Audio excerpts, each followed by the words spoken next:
13h à vos côtés, Thierry Coiffier nous a rejoint. Bonjour. Bonjour Thierry. On écoute la question de Maryse de Carmaux, dans le Tarn. Sur mon jugement de divorce, il est noté que le papa doit participer à l'éducation de sa fille en versant une pension alimentaire chaque mois. Rien n'est précisé en ce qui concerne le passage du permis de conduire, voire même les études supérieures. Quels sont mes droits ? Et oui, une question donc sur les divorces. On sait que c'est souvent très compliqué et on va rappeler qu'un mariage sur deux se termine ainsi. Qui paie quoi concernant les enfants, surtout Thierry, quand ils sont devenus grands? Quelles sont les règles? Alors, très souvent, en cas de divorce, de séparation, la contribution à l'entretien et l'éducation des enfants se fait, vous savez, sous la forme d'une pension alimentaire. Oui. On en a tous entendu parler. En général, celle-ci est versée à celui qui a la garde habituelle des enfants. Tout cela, dit la loi, pour faire face aux frais quotidiens.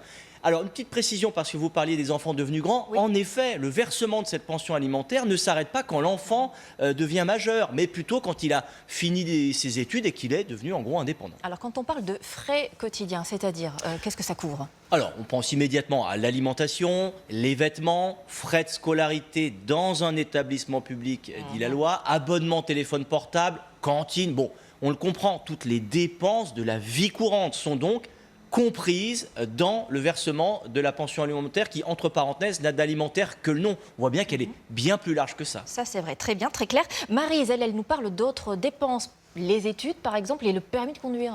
Alors, je vais vous détailler toutes ces dépenses. La loi est muette sur ces dépenses qui sont qualifiées d'exceptionnelles. Ce sont les tribunaux qui, au fil des affaires, ont établi des règles. Alors, globalement, ces dépenses, si elles sont qualifiées d'exceptionnelles, c'est important de le déterminer parce qu'elles seront prises en charge par les deux parents. Et ce, j'insiste, même si l'un des deux verse une pension alimentaire, ce sera de l'argent en plus. Alors, soit c'est à 50-50, soit c'est proportionnel au revenu de chacun, ça c'est la convention de divorce qui le fixe, mais dans tous les cas, j'insiste, les deux parents participent. Alors quels sont ces frais exceptionnels? Alors au fil des affaires, par exemple, les frais de permis de conduire, oui. Des frais médicaux non remboursés, on pense aux dentaires par exemple, ça peut vite coûter cher, les deux parents doivent participer, un séjour linguistique, un voyage scolaire et les activités aussi extrascolaires comme le sport ou la musique, voilà quelques-uns des exemples. Ah oui, j'entends tout ça, mais vu qu'il n'y a rien d'inscrit dans la loi, comme vous nous l'avez dit, j'imagine tous les désaccords qui peuvent surgir. Oui, il y a beaucoup de contentieux, Marie-Sophie, vous avez tout à fait raison.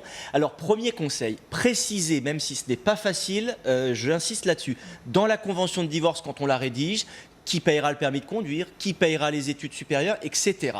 S'il y a un désaccord tout de même, faites appel à une personne, le médiateur familial, compétent pour ce genre de litige. Vous contactez votre CAF, vous aurez plus de renseignements à ce sujet. Et puis si ça échoue, et il faudra passer devant le juge, c'est le juge aux affaires familiales qui tranchera le litige. Merci pour ces réponses toujours précises. Et si vous aussi, vous avez un problème à nous partager, vous pouvez nous écrire à notre adresse le13h à vos côtés, @tf1.fr. Oui, si vous avez un problème avec votre voisin, un artisan, l'administration, c'est très ouvert.